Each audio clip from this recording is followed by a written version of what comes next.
What's the good word, y'all? It's your boy DKB here. So, wanted to quickly break down our 2023 Jets draft class and kind of start projecting where we see the 2024 roles for these guys being, right? Should be an all-in year for the most part when it comes to Aaron Rodgers coming back healthy and leading the way, hopefully, to playoffs in the Super Bowl. But this is going to be a key part of trying to make some things happen, right? And it is a very interesting draft class for us with some guys we didn't expect to be picking based on projections and the millions of mock drafts and stuff that we did. But nonetheless, let's go ahead and dive into it. So kicking things off, obviously we have our first round pick in Will McDonald the fourth. The most confusing pick of the draft, I would say, right? Most of us were expecting to have a tackle fall to us, and then if not, we were expecting to pick up a guy like Jackson Smith-Njigba, who was still on the board, or maybe trading down. And thinking back to when I was looking at draft projections, I'm pretty sure Will McDonald was a fringe first rounder or a early to mid second round pick in most people's minds. So it was interesting to see, but we have had the recent comments that Robert Saleh thinks Will McDonald will evolve into a superstar, and the path for Will McDonald is pretty obvious, right?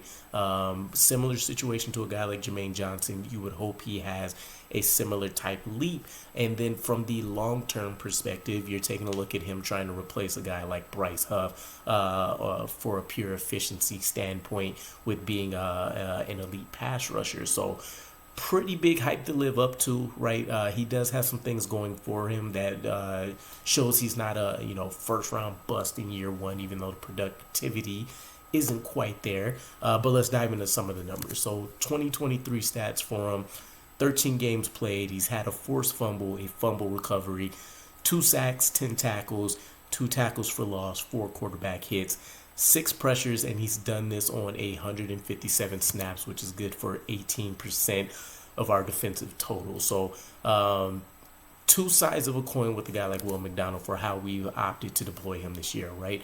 The first one would be he's going to be the first round rookie for the Jets since Vernon Gholston way back in 2008 to play fewer than 200 snaps, as a rookie. And it's bad territory to be in, right? We know Vernon Gholston, infamously one of our biggest busts that we've selected in the draft. And normally that's a bad thing, but we know our defensive line is stacked and loaded, so it was always going to be hard for him to break through and make any real kind of noise. The flip side to that is when you talk about all of the rookie draft class, McDonald trails only Jalen Carter and Will Anderson Jr. in terms of pass rush win rate among all the rookie defensive linemen that had at least 25 snaps. So he's right up there in the top tier, right? You can make an argument that if he was closer to maybe 300 snaps, that you'd see a little bit closer to maybe average production, a couple more sacks, a few more pressures and stuff, but the good news is I would say he's ahead of his developmental curve from where we saw Jermaine Johnson, right? And they're two different style pass rushers, but you love the spin move. You love, the arm rip. We've seen a few instances of him being able to convert speed to power. His plan and being able to set people up is a lot better than what Jermaine Johnson's was coming out. But if I'm him, I stick to JJ2's hip, and hopefully he can take all the same steps that Jermaine Johnson did to find himself in a starting role. Taking a look at the projections, though, I think it's fair to say that even looking ahead to next year, he's probably at best going to be our third or fourth guy in the rotation. And here's why. So obviously you have Jermaine Johnson, who should be a starter. Then you have John Franklin Myers and Bryce Huff. Now, this is where things get dependent. If you can keep both, then he's definitely going to be the fourth guy in the rotation. If you keep one or the other, then he could potentially bump up to the third guy. I mean, even right now, when you take a look at the depth chart, you have those 3 guys, and you even have Michael Clemens above a guy like Will McDonald right now. So you'd expect that to change, right? Will McDonald and Michael Clemens should obviously change places by next year, and then it'll all depend on who shakes out from that edge spot next year. Carl Lawson will obviously be gone, but we still have a Bradley Anae who's looked good in preseasons and stuff like that. So who knows how it'll shake out, but that's kind of where I see him at, and that's not necessarily a knock on him whatsoever. He could still be a strong contributor in the rotation that he should be in. at that point. And then eventually in year 3 or year 4, you should expect for him to look like a solid starter or be getting starter level type snaps after taking over for one more of those guys potentially. Then we get to our second round guy, Joe Tippmann.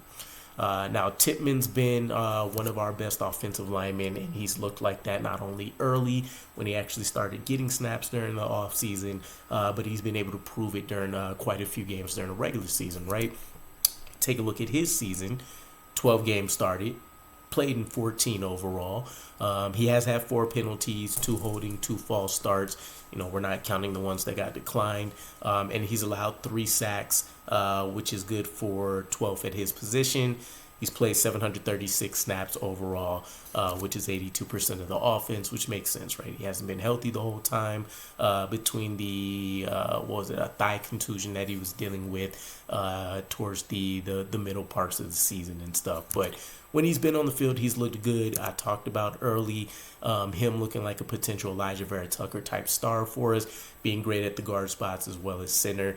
And he's lived up to it, right? Tippmann's 4th start of the season. This Commanders game was his 4th start of the season, where we've seen him allow 0 pressures. And it's been the most that we've seen since Nick Mangold was a rookie back in 2006. So you love it. Next year projections, you still assume for him to be the starting center. I would argue we don't even need competition there. But we know Robert Saleh is going to bring in some guys that at least should be able to be capable of snapping the ball effectively. And, we did see a mishap with that from Tippmann as well. But you feel really, really good about him meeting some of those Mitch Morse type projections that we got, where really the only concerns coming out of the draft was the height and if he'll be able to sink and kind of win leverage battles and stuff like that. So for what was advertised, being an elite pulling offensive lineman, elite athleticism and stuff, we've seen that show up in spades. And again, PFF grades aren't everything, but they don't necessarily love him. They don't hate him either, right?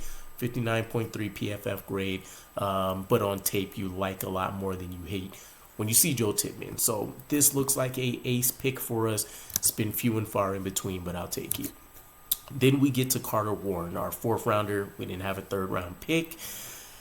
A little bit of a different story, right? Hasn't had really any kind of off season to really get stronger, get acclimated, be able to do all the things to kind of aid in his development early. And then he had to get thrown into a starting role during the regular season after not being able to have that help for his developmental curve. And he was really a lot more of an enigmatic, rookie, right? Unexpected tackle pick. A lot of people weren't familiar with the name at all. But there was 2 huge varying opinions on him. People either thought he was going to be, an awesome fleet-footed pass blocker that would struggle in the run game a little bit, or they thought he was a complete disaster. They didn't love the footwork and technique and thought he could be overpowered. And I think he's kind of fit somewhere in the middle, right? Kind of has had a Max Mitchell type experience. So when you want to talk about projecting for him, same thing with, where Max Mitchell was at. Ideally, maybe he could be a low-level starter, but I think the next step for him would be able to prove he can be a primary swing tackle. But, based off of what we just came off dealing with for this 2023 season, that's a hope that you don't want to live with. Add the talent around, see if he can beat some people out. But he has allowed 4 sacks so far.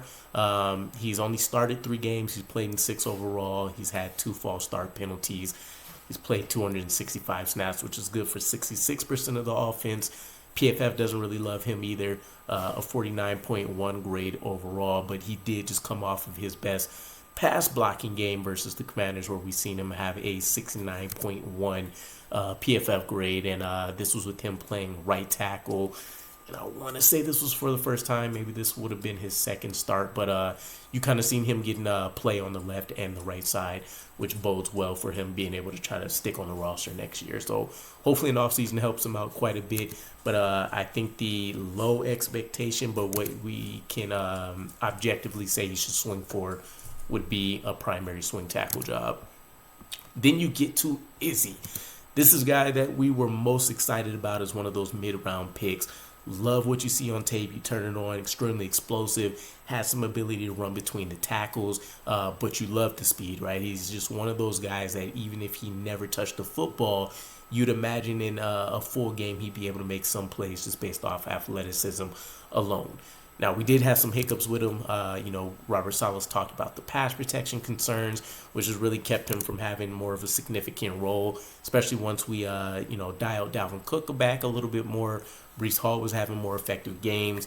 The obvious mark to hit for Izzy next year is going to be to try to lock down a running back 2 role. He's going to be the closest clone to a Breece Hall type player that we have on this roster. And, the Commanders game helped a little bit with seeing some of those explosive plays and what he can do in and outside the tackles.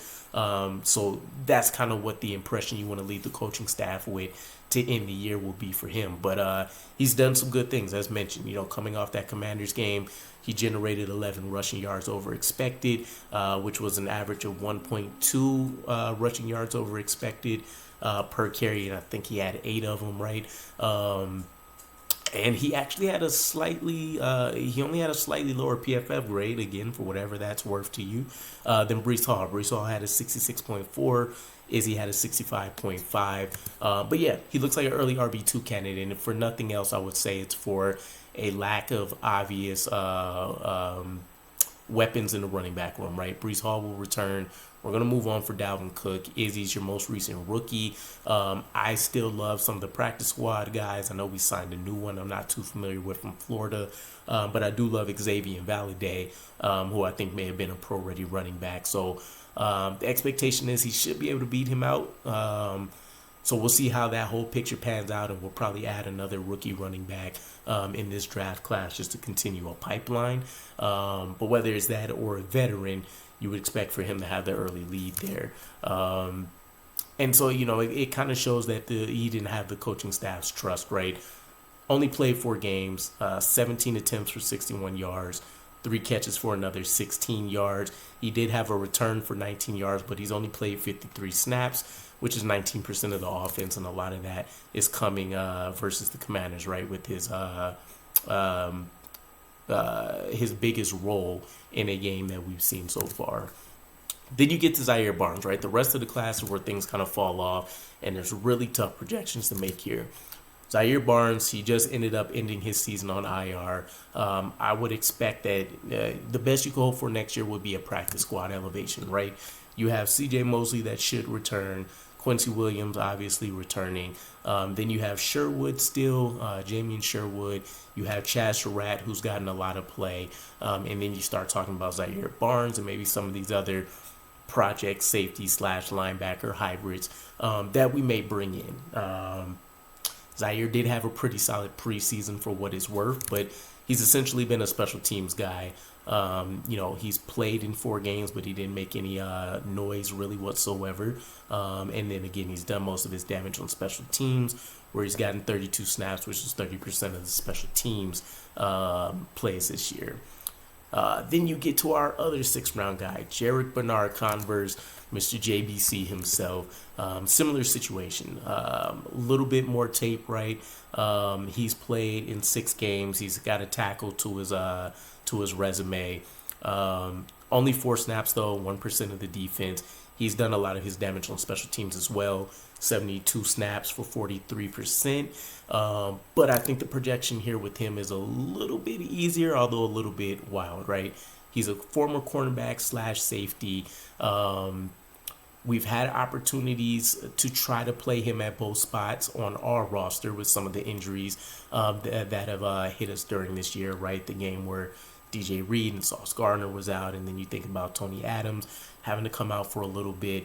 Guys like Ashton Davis stepping up, though, and, it's been a little bit of a mix. What I think ideally you would look for when you take a look at some of the guys that may not return, like a Bryce Hall next year, and Ashton Davis potentially moving on from Jordan Whitehead, you would hope that maybe if he's been playing cornerback, he can earn himself a cornerback 4 role, maybe replace a Bryce Hall, or as a safety, he becomes that 3rd or 4th guy. And I think his immediate competition prior to us adding anybody is obviously going to be Trey Dean, who had a preseason on par with what we've seen from Ashton Davis, and then of course Ashton Davis himself, who may have earned himself an extension.